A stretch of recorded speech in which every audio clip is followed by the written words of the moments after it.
नमस्कार दोस्तों, स्वागत है आपका DLS study point YouTube channel पर। जैसा कि आपको पता है, हम BSTC का कंप्लीट कोर्स कर रहे हैं और उसके अंदर राजस्थान ज्योग्राफी पढ़ रहे हैं। तो राजस्थान ज्योग्राफी में हमारा अपवा तंत्र चल रहा था और उसके अंदर आज हम जो चंबल नदी तंत्र हैं उसके बारे में पढ़ेंगे। तो वीडियो को शुरू करने से पहले आपसे रिक्वेस्ट है कि आप चैनल पर नए हैं तो सब्सक्राइब कीजिए और वीडियो को लाइक और शेयर कीजिए। तो शुरू करते हैं चंबल नदी तंत्र को। तो सबसे पहले अपन चंबल नदी के जो उपनाम हैं वो देखते हैं। तो चंबल को सरमणीयवती नदी भी कहते हैं, इसको कामधेनु नदी भी कहते हैं और सदा नीरा और नित्यवाहिनी नदी भी कहते हैं। सदा नीरा और नित्यवाहिनी नदी भी कहते हैं। तो ये 4 उपनाम हैं चंबल नदी के, ये आपको ध्यान रखना है। उसके बाद उद्गम स्थल की बात करते हैं कि चंबल नदी का उद्गम है वो कहाँ से होता है। तो चंबल नदी मध्य प्रदेश के अंदर जो जनापाव की पहाड़ियाँ हैं इंदौर के अंदर, ये जनापाव की पहाड़ियाँ इंदौर में पड़ती हैं और इन्हीं जनापाव की पहाड़ियों से ये चंबल नदी है वो निकलती हैं।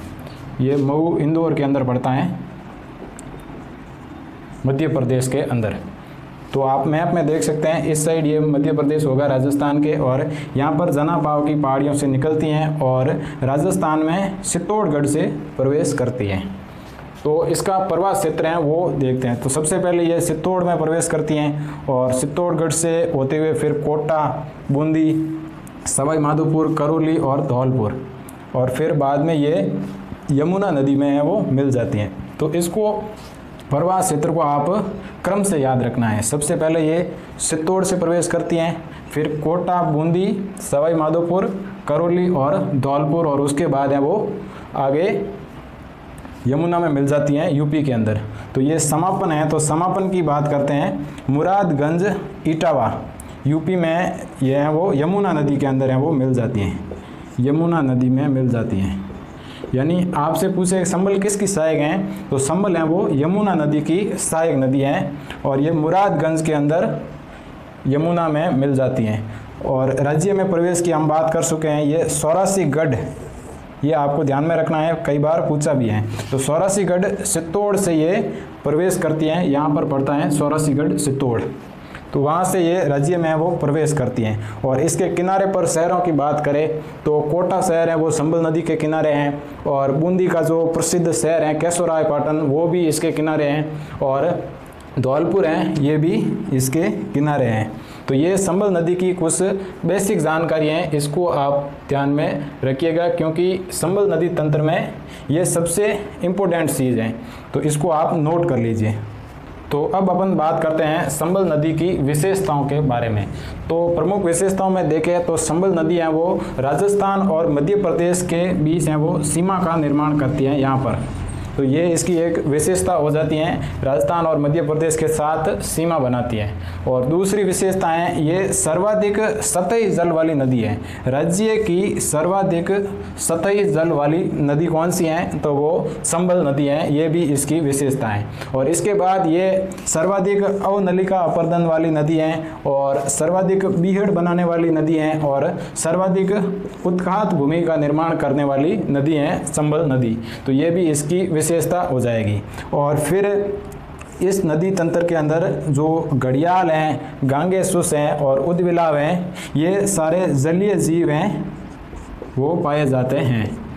घड़ियाल, गांगेसुस और उद्विलाव।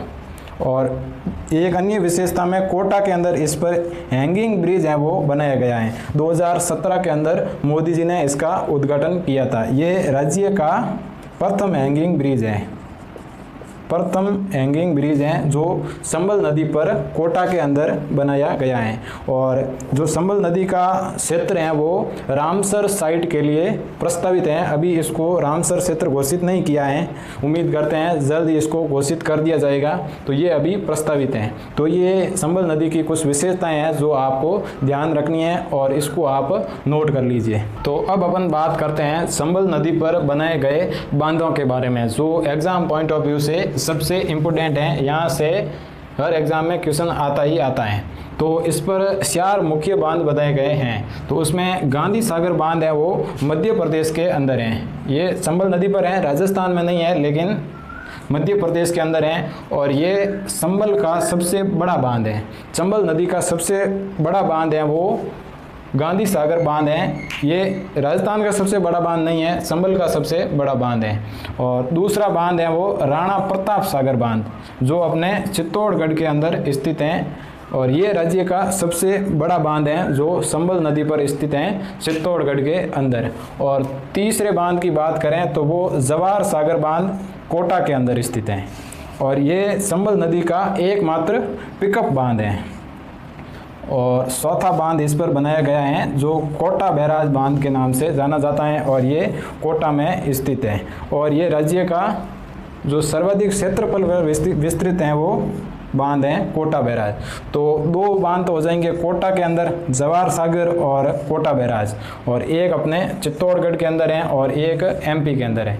यानी कि राजस्थान में संबल नदी पर 3 बांध हैं और ओवरऑल देखें तो संबल नदी पर 4 बांध हैं वो बनाए गए हैं। तो इसमें क्वेश्चन पूछने का तरीका यह है कि इन बांधों का उत्तर से दक्षिण या दक्षिण से उत्तर है वो क्रम पूछते हैं। तो इसमें आपको इसका क्रम है वो ध्यान में रखना है। तो क्रम में सबसे पहले आप इसको एक ट्रिक से याद रख सकते हैं, GRJK, गांधी सागर, राणा प्रताप सागर, जवाहर सागर और कोटा बैराज। ये अपने ट्रिक हो जाएगी ऐसे दक्षिण से उत्तर की तरफ।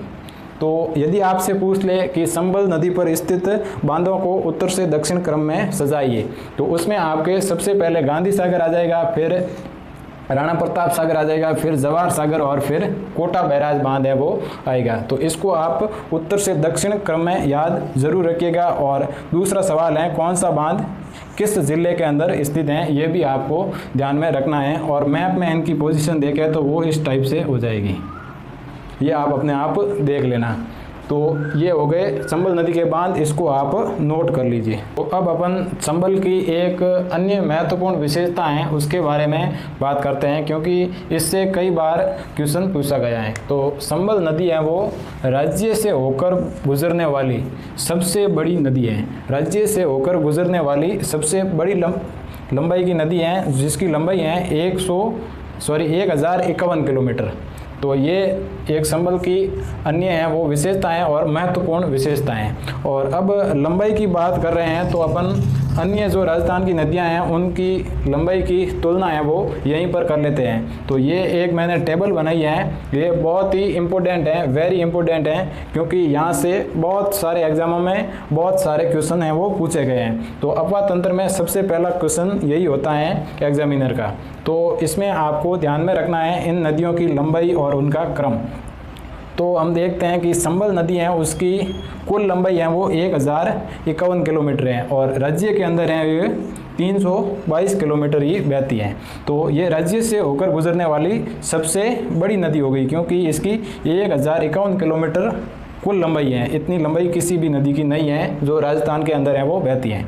तो उसके बाद माई नदी है जिसकी कुल लंबाई की बात करें तो 576 किलोमीटर है और राज्य में ये 171 किलोमीटर है वो बहती है। और फिर बनास की बात करें तो 512 किलोमीटर कुल लंबाई है और ये पूरी की पूरी है वो राज्य के अंदर ही बहती है 512 किलोमीटर। तो पूर्ण बहाव की दृष्टि से देखें या फिर राजस्थान में बहने वाली सबसे लंबी नदी जो बनास है वो हो जाएगी, क्योंकि ये पूरी की पूरी है वो राजस्थान के अंदर ही बहती हैं। और उसके बाद लूणी नदी है जो इसकी लंबाई है वो 495 किलोमीटर है और 350 किलोमीटर है वो ये राज्य के अंदर बहती हैं। तो ये लंबाई तो आपको ध्यान में रखनी है, लेकिन इसके अलावा इनका जो क्रम है वो आपको अच्छे से ध्यान रखना है, क्योंकि एग्जामिनर हमेशा क्रम ही पूछता है। तो राज्य में लंबाई के अनुसार अवरोही क्रम, अवरोही का मतलब होता है बड़े से छोटा।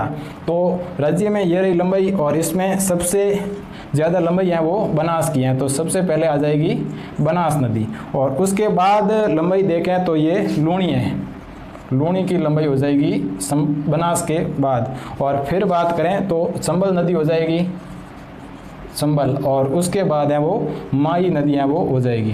तो राज्य में लंबाई के अनुसार ये क्रम हो जाएगा बनास, लूणी, चंबल, माई। और वैसे कुल लंबाई में क्रम देखें तो ये क्रम हो जाएगा अवरोही क्रम, चंबल, माही, बनास और लूणी। 1051, 576, 512 और 495 किलोमीटर। संबल, माई, बनास, लूणी, और यहाँ पर राज्य में लंबाई में बनास, लूणी, चंबल, माई, तो ये क्रम है वो ध्यान में रखने हैं। और फिर देखते हैं अपवाद तंत्र की दृष्टि से है वो क्रम। तो अपवाद तंत्र की दृष्टि से इनके अवरोही क्रम की बात करें तो उसके अंदर है वो बनास नदी है वो पहले आएगी। बनास नदी का अपवाद तंत्र राजस्थान में सर्वाधिक है, और उसके बाद लूणी और चंबल, और उसके बाद माई, यानी जो राज्य में लंबाई के अनुसार जो क्रम है वो क्रम है वो अपवाद तंत्र के अंदर भी आ जाएगा। तो ये क्वेश्चन की लैंग्वेज पर डिपेंड करता है कि वो क्या पूछ रहा है, तो ये आपको ध्यान में रखना है। ये क्रम बहुत ही इंपॉर्टेंट है, इनको आप अच्छे से याद कर लीजिएगा।